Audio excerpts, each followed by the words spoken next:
area Thank of you. coaching. And just ask you a question about how you've sort of proceeded through your thought process on this stuff. Yeah.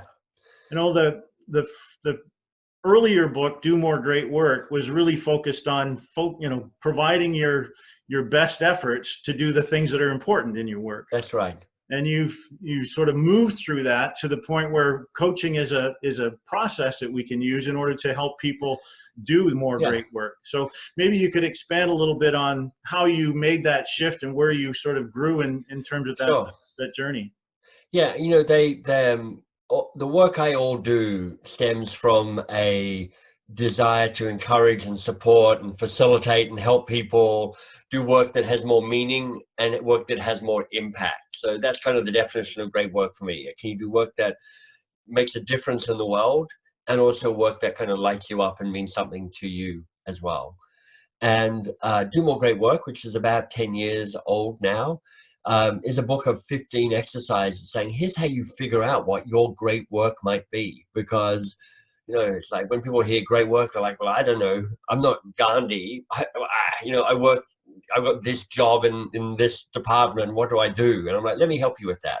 Yeah. Here's how you figure out what lights you up. Here's where you figure out where there's an opportunity to make a difference in the world. And here's how you figure out how to have the courage and resilience to start and continue doing more great work.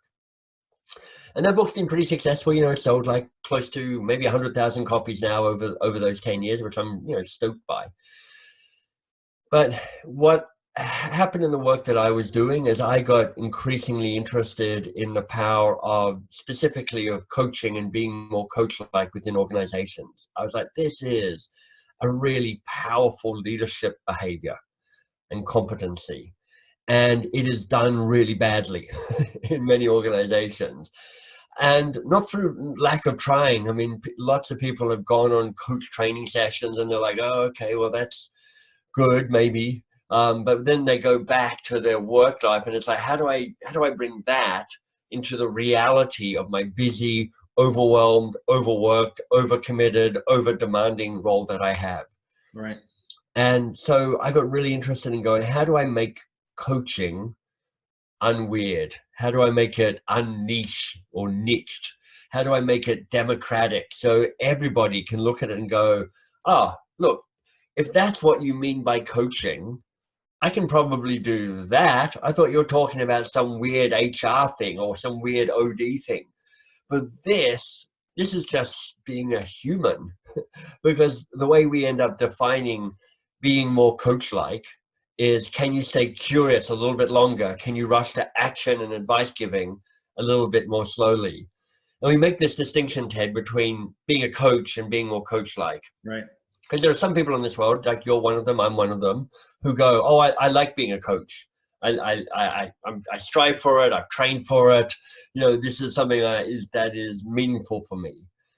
But for most of the rest of the world, you and I are a bit weird because they're like, I don't want to be a coach. I'm just trying to be me, who has a good life, who does work I'm proud of, who gets to go home and see my family at the end of the day or whatever it might be. So reframing it as, I'm not training you to be a coach. I'm training you to be you who's more coach-like, which means you being, can you stay curious a little bit longer? That's just felt like that has the capacity to change teams, change individuals, change organizational culture. And that became important to me to pursue.